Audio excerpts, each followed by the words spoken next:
অনুকূল আবহাওয়া ও ভারী বৃষ্টিপাত না হওয়ায় ব্রাহ্মণবাড়িয়ার নাসিরনগরে মেদির হাওর সহ বিভিন্ন হাওরের পানি স্থিতিশীল রয়েছে। এতে নতুন কোনো কৃষিজমি পানিতে তলিয়ে যাওয়ার খবর পাওয়া যায়নি।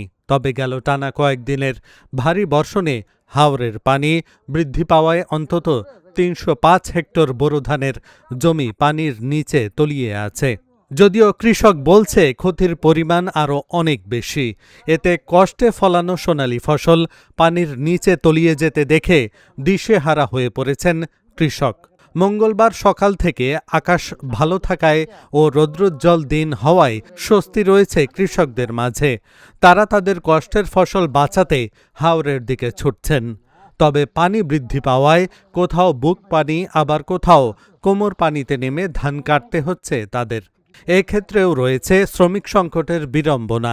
এদিকে আকাশ ভালো থাকায় হাওর পারে বেড়েছে কেটে আনা ফসল শুকানোর ব্যস্ততা। কৃষকরা জানান, গত 2 দিন ধরে হাওরের পানি অনেক বৃদ্ধি পেয়েছে। নতুন নতুন জমিও তলিয়ে ফসল নষ্ট হচ্ছে। কষ্টের ধান কাটতেছি, আমরা মনে কোনো দুঃখ নাই। দুঃখ হয়েছে গিয়া গৃহস্থের লেগিয়া ধানের মনে 700 টাকা মন, কিন্তু কামলার একটা রোজের একটা, এই যে আমি যে কাজ করতেছি আমার রোজ 1200। এখন তারা এত ধান কাটায় বাড়িতে নিয়া তারা এমনি এই যে লষ্ট হইতেছে, এটা কেমনে উঠাবে আমি কিছু বুঝতে পারতেছি না।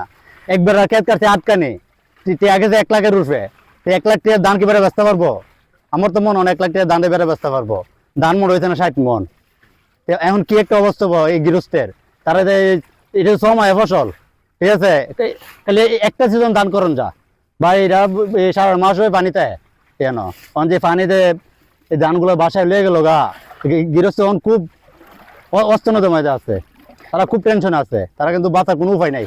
ভাই আওয়ারের অবস্থা খুব খারাপ। এখন পানিটা এখন কিছু বাড়তি বৃষ্টির কারণে, তারপর যে অবস্থা যে যতটুক দাইছি ওহন তো আর দাইতে পারি না। এই দাইতাছি ওহন ওগুলো জন্মে একান্ন মিলিতভাবে দাউন লাগে, আর না হইলে এই সক্কা মানে তাইকা জায়গা দাইতে পারি না, এই অবস্থা। আর মুড়িও বানতে পারি না, যে গলা বানতাম আগে গলাও বানতাই না, এখন নৌকার মধ্যে উড়াইয়া সিডাইয়া নিতাছি, যাই আছে তাই নিতাছি। এরপর যে অবস্থা এখন নিতাম দেন, আগে লাগতো খানিতে 4 জন, এখন লাগে 9 জন, তো সক্কা থেকে জমিতে। এই কি অবস্থা। শ্রমিকরা তো বাড়তি কর, আগে আইসেন 700 টাকা, এখন দেই 1400 টাকা রোজ, তাও কামলা পাওয়া যায় না।